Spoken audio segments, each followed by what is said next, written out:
আপনাদের ফেসবুকটি অন্য কেউ লগ ইন করতে পারবে না সহজে যদি আপনি এই প্রসেসটা সম্পূর্ণ করেন, অর্থাৎ টু ফ্যাকশন অথরিটি অন করেন। তাহলে আপনার ফেসবুকে পাসওয়ার্ড দেওয়া সত্ত্বেও, পাসওয়ার্ড জানা সত্ত্বেও কেউ লগ ইন করতে পারবে না। লগ ইন করতে হলে আপনার ফোনে একটা কোড আসবে, সেই কোড দিয়ে লগ ইন করতে হবে। আপনার ফেসবুক পাসওয়ার্ডটি স্ট্রং বানানোর জন্য অবশ্যই এই টু ফ্যাকশন অথরিটিটা অন করবে।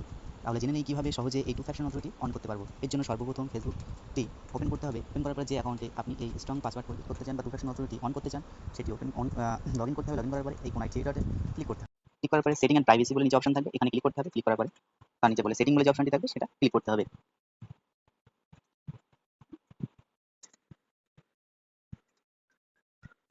সেটিং অ্যান্ড প্রাইভেসিতে ক্লিক করার পরে সেখানে আবার পাসওয়ার্ড অ্যান্ড সিকিউরিটি বলে যে অপশন থাকবে, এখানে ক্লিক করতে হবে। ক্লিক করার পরে নিচে আসবে পাসওয়ার্ড সিকিউরিটি বলে আবার অপশন দেখাবে, সেখানে ক্লিক করতে হবে। ক্লিক করার পরে এখানে দেখবে টু ফ্যাকশন অথরিটি বলে একটা অপশন থাকবে, এখানে ক্লিক করতে হবে। ক্লিক করার পরে এই সুন্দর সুন্দর এখানে অ্যারো করে ক্লিক করবে। এবার তোমার যে পাসওয়ার্ডটি দিয়েছিলে সেই পাসওয়ার্ডটি এখানে আছে, সেই পাসওয়ার্ডটি এখানে দিতে হবে।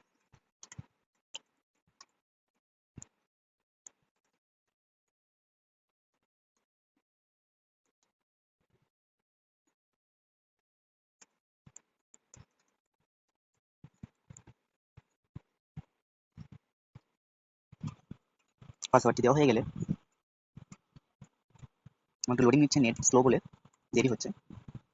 এখানে হোয়াটসঅ্যাপে একটা এসএমএস যাবে, সেই এসএমএসটা এখানে বসাতে হবে 861151। দেওয়ার পরে কন্টিনিউ ক্লিক করতে হবে। ক্লিক করার পরে এখানে টেক্সট মেসেজ বলে সেন্ড করতে হবে, যেটা তোমার নাম্বারে যাবে, কোড যাবে। কোন নাম্বার নিতে যাও, আমি যে নাম্বার এখানে আছে সেই নাম্বারে দিয়ে দিলাম, বা যদি অন্য নাম্বার নিতে যাও সেখানে অ্যাড নাম্বার করতে হবে। তাহলে নেক্সটে ক্লিক করতে হবে। ওকে করতে হবে। তারপরে তোমার টু ফ্যাকশন অথরিটি চালু হয়ে গেল এইভাবে, খুব সহজ।